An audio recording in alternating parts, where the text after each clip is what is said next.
Yo, what up? This is Johnny from the Browning, This is Keem from the Brownie.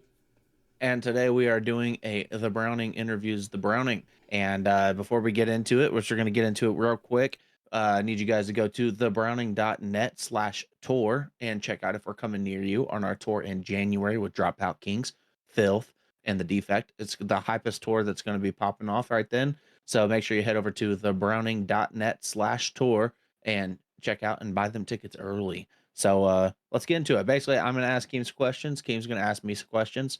Maybe you guys can get to know some stuff about us. You ready for it, Keem? Let's do it. You've dropped, about 80 decades worth of music. What would you say is the most underrated album that people slept on? I mean, I would say the thing is, I don't know if anyone's really slept on it, but I think that people don't understand necessarily how much it did for the Browning, and that is End of Existence, which is the Mm, Browning's newest album besides Omni, the one that we're working on right now.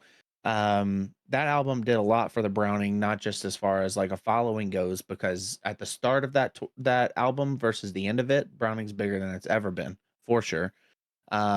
But also it was kind of a big push forward sound wise for the Browning that the modern era of the Browning is really going to capitalize on. So it kind of that album, I went on a limb. I said, you know what? I'm just gonna do my thing. I'm gonna make it sound however it's gonna sound. I'm gonna write these songs with no structure. So none of the songs have a basic structure, and it went way heavier. It went more raw, so that it sounded more like the live show with guitars louder, vocals louder, all that sort of stuff. And so the future of the Browning is heavily impacted by the End of Existence album. And so I think that it's one that people will come to see as that was a turning point a little bit for the more mature modern version of the Browning that they get now. right. Yeah. The Birders World. I mean, not Birders World. EOE. EOE definitely came out, and I like a weird time. Oh, voice crack. Oh, snap. Music was just weird around that time too. I know some bands blew up during that time, but it really was a weird time to like release music because you really couldn't tour it until like a year later. So Right. I think that definitely I definitely feel that if we would have toured on End of Existence more, then it would have been bigger for sure. Yeah. And I mean it was big, like even numbers wise, that album has more streams than any other album, like by far.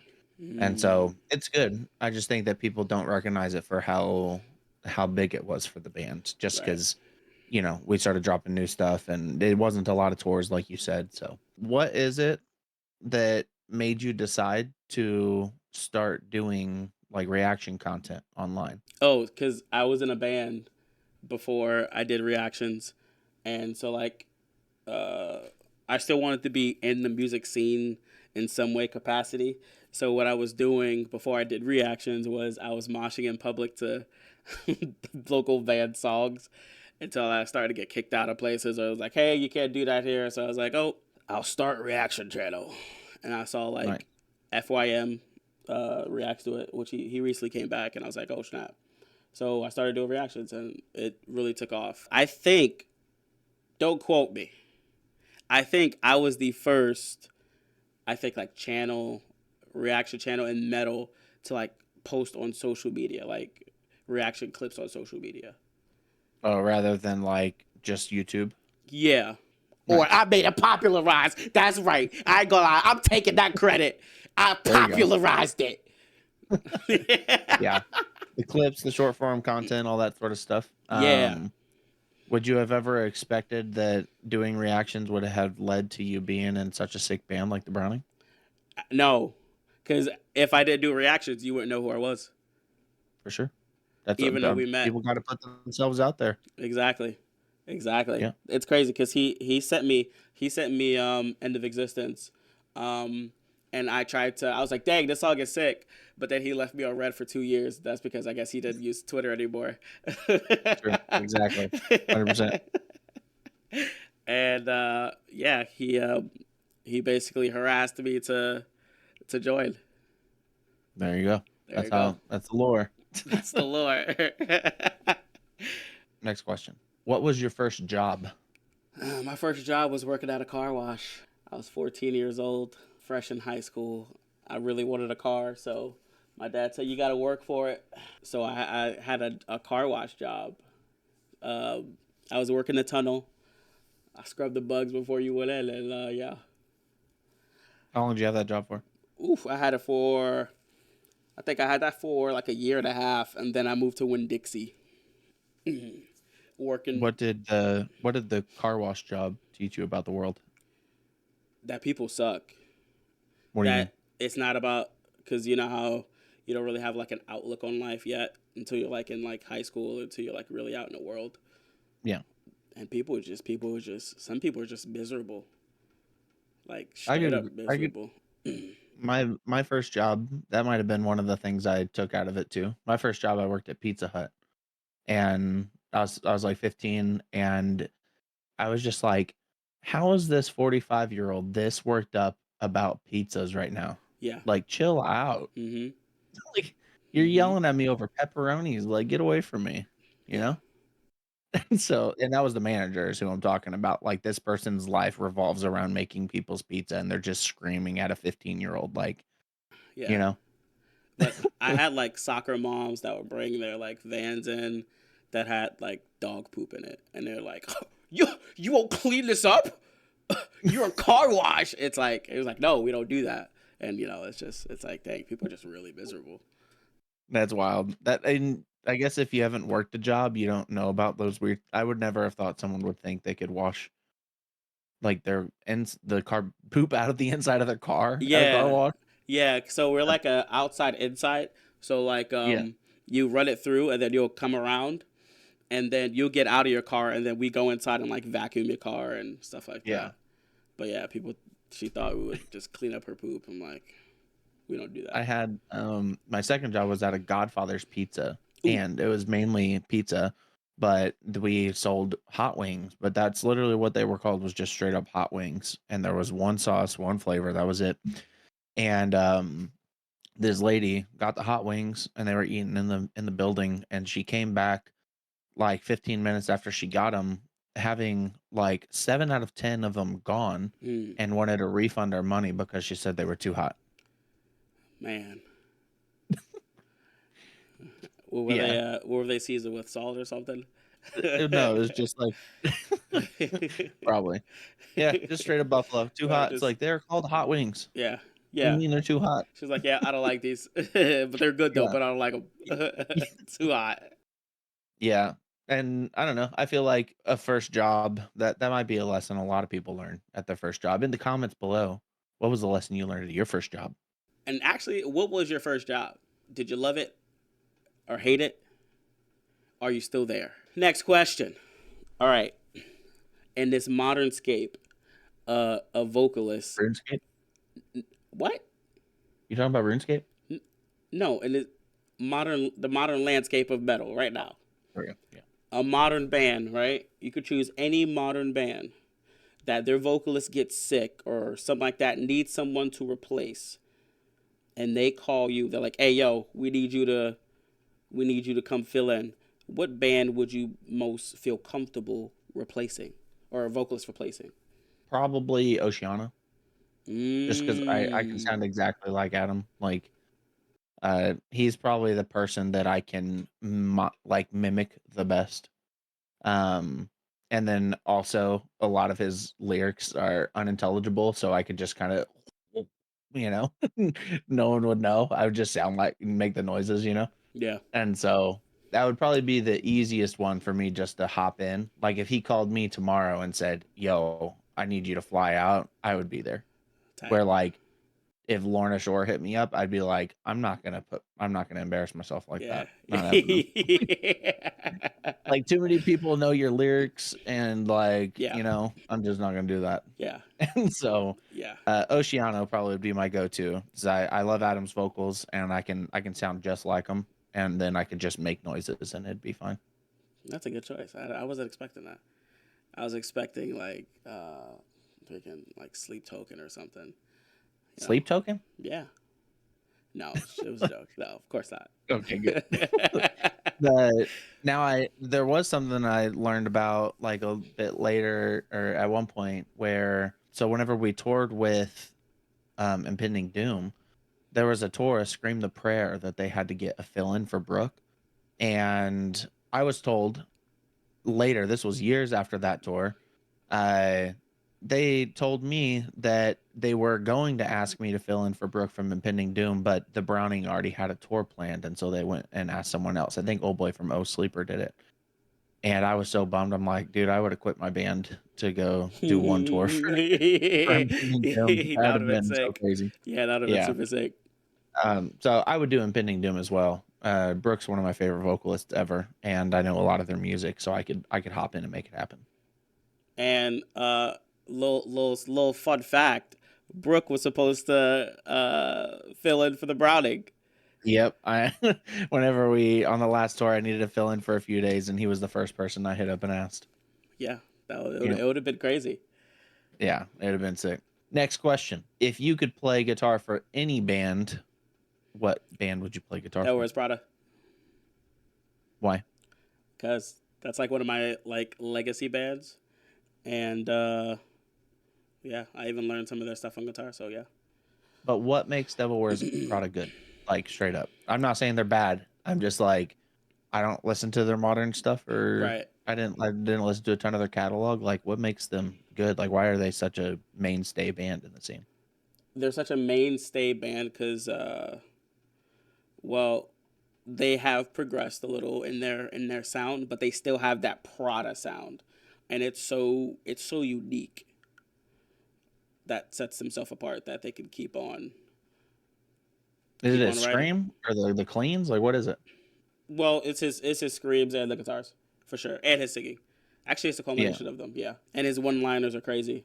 The one-liners are? What's the hmm best one? Like in all or like All of modernly. all.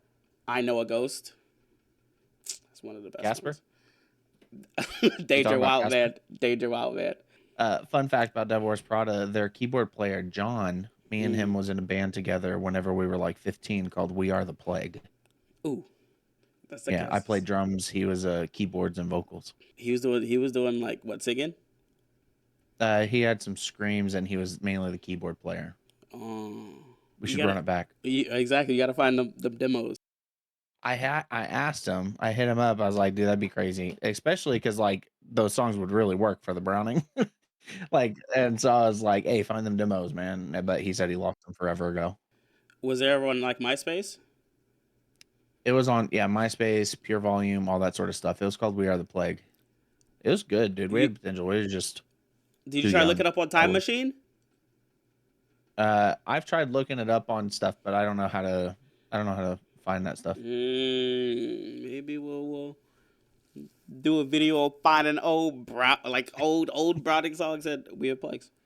True. Next question. I know this. We know this. The world knows this. I see this under a lot of comments, especially in the newer music videos. Why do you feel that the Browning is underrated? The reason there's a lot of reasons, Okay. and I've thought about this sort of thing a lot.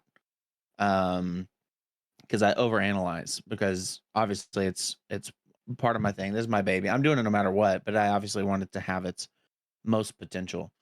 And so I think that the Browning is underrated because the early part of the Browning is what people still think about today.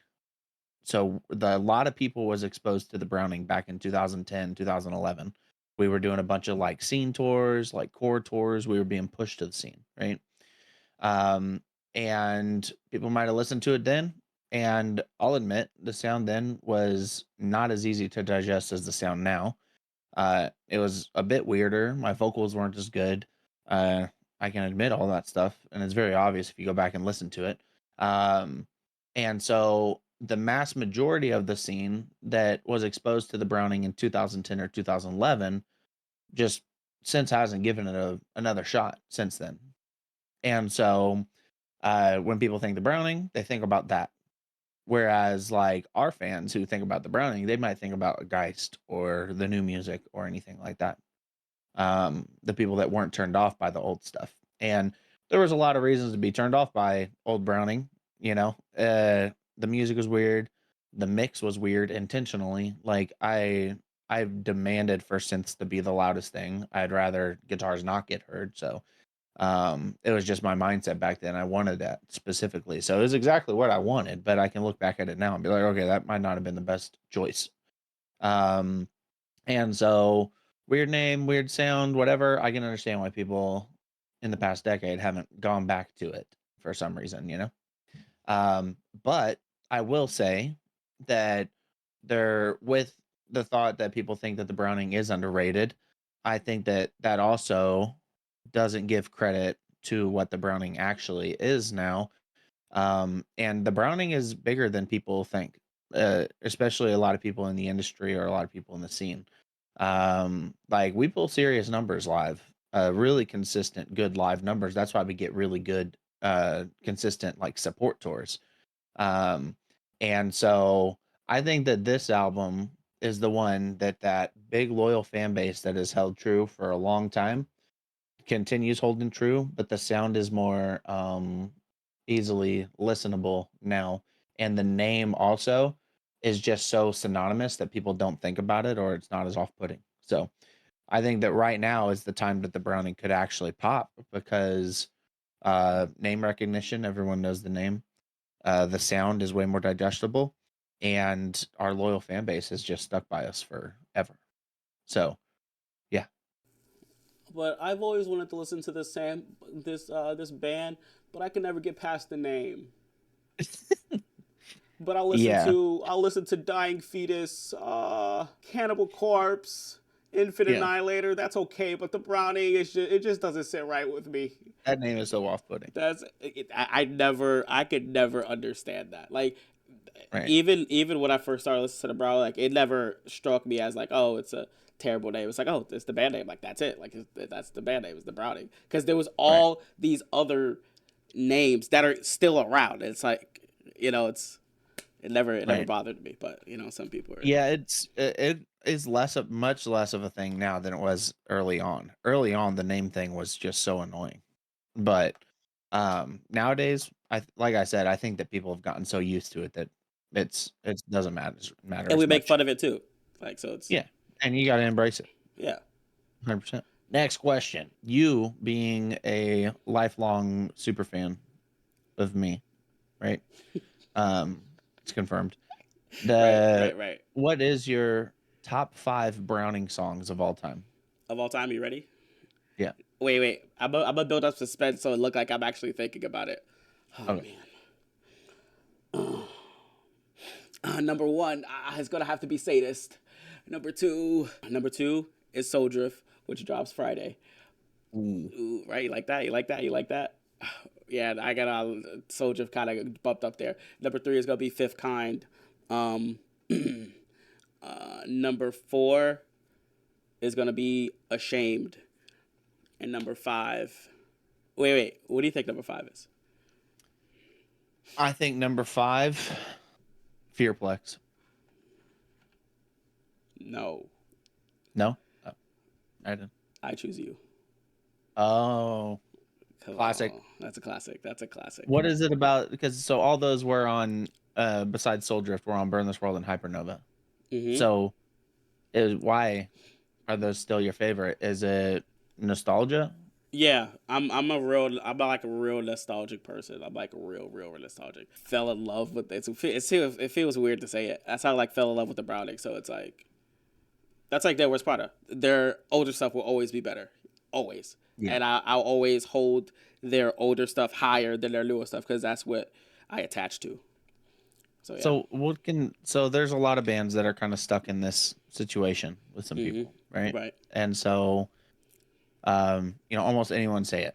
Like if you ask people about Whitechapel, everyone's going to go back to, This Is Exile or something, right? Like what is a band supposed to do? like how how is a band supposed to transition to where people aren't just going to them for nostalgia? Mm. Just write nostalgic hits. Honestly. What do you think that bands more so need to try to write stuff like their original sound Yeah. rather than like, Mm-hmm. you know? That's I just mean, me though. Whitechapel has a lot of people talking about him right now, and they just put out some heavy, so Yeah, maybe and you're they right. and they said it sounds like their old stuff. So it's like, oh snap, let me get Oh, I even said that on. I reacted to Whitechapel, and I said that, and they actually shared it. So Really? they're listening. Yeah. Yeah, I mean, for me, I do think that this newest Browning album has a lot of stuff that's most reminiscent of the old stuff. Just as far as being uniquely structured and melodies and stuff like that. So I feel like it's something that bands either run away from their old sound or they try to recapture it when they're old. Because I will say, like, there's a different tonality in the music that I've written over the years. And especially the early stuff, there was just seemingly for some reason more it feeling like felt like emotion to it somehow. But like now I feel like I'm more capable of writing a song with a specific emotional intent.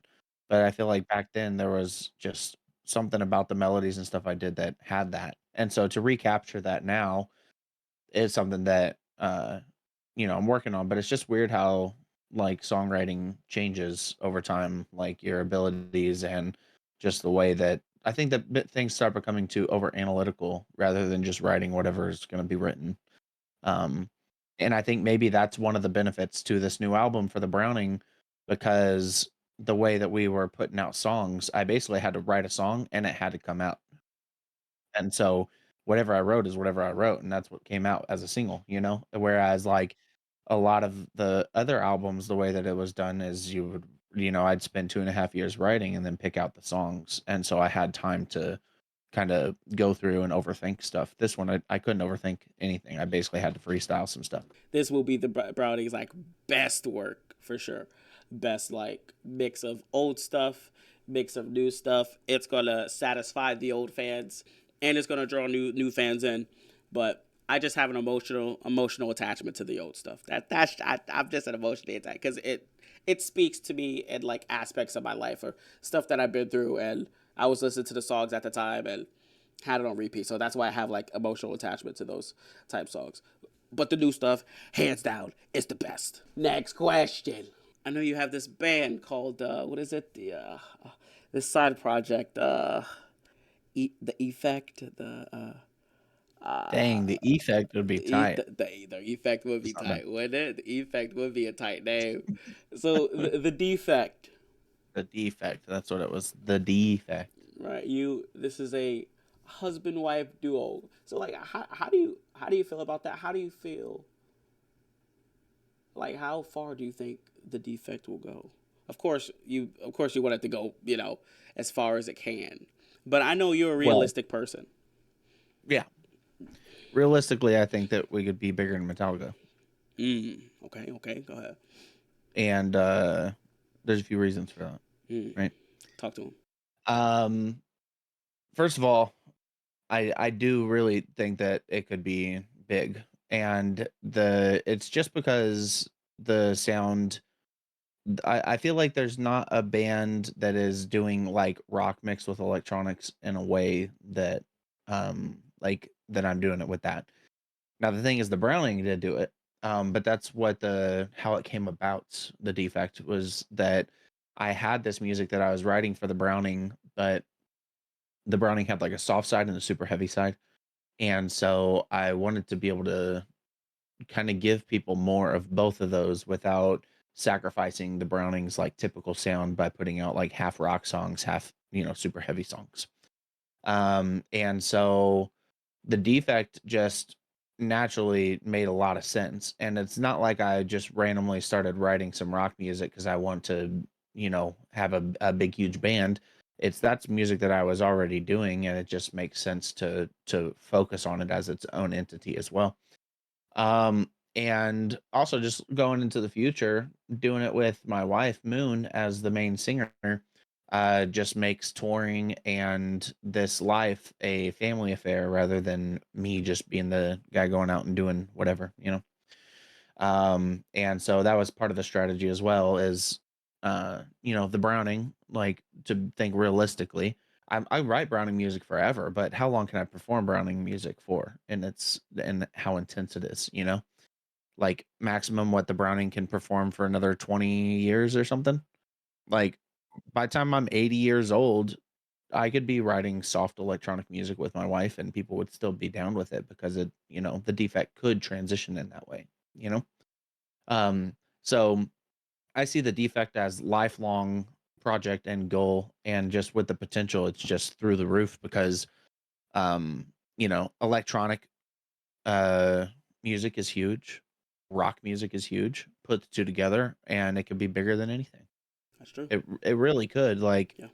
I'm not saying it's the best music ever written, but if you think about it in the sense of the possible potential, it really could be freaking massive. Um and I kind of have like realistic goals of where I'd like to see each project. I think that the Browning, like my end game goal with the Browning would be if we could sell out 1,000 cap rooms, I would be so freaking satisfied with that. That would be amazing. If we could just play 1,000 cap rooms and sell them out every time, I'd be fine with that being max cap for the Browning. I think that realistically, in long term, it wouldn't be difficult for something like Defect to be doing like 3,000 cap rooms.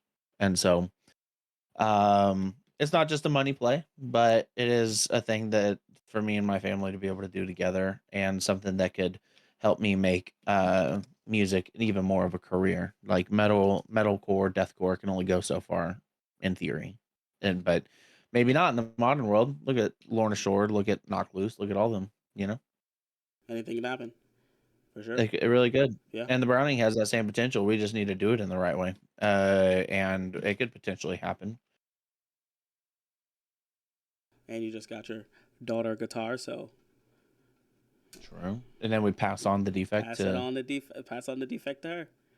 it could That would very be easily. crazy. Yeah. Next question. What are you most excited for about next year? Going to places I have never been, especially like Europe. I've never been to Europe, and just seeing all the people who've backed me for years, especially overseas, and just meeting them in person, and to rock out and to just have the best time of my life, to really get the Browning where it needs to be. Because one of my things is like I've always thought the Browning was underrated. So um, just seeing what this album can do potential wise and see it like actually grow, get a recognition, that alone would just be like, all right, now it's time for these fools to to put some respect on the Browning name. That's like my like goal is like it's like a vendetta type, you know what I'm saying? So Yeah, I mean, for me, I always said that I would never stop doing the Browning music until I felt like it really had its full chance. yeah, Like it wasn't held back by anything. And it just had its full chance to have an opportunity to get out there to people. And I think this album and next year is the start of yeah, that full potential being released.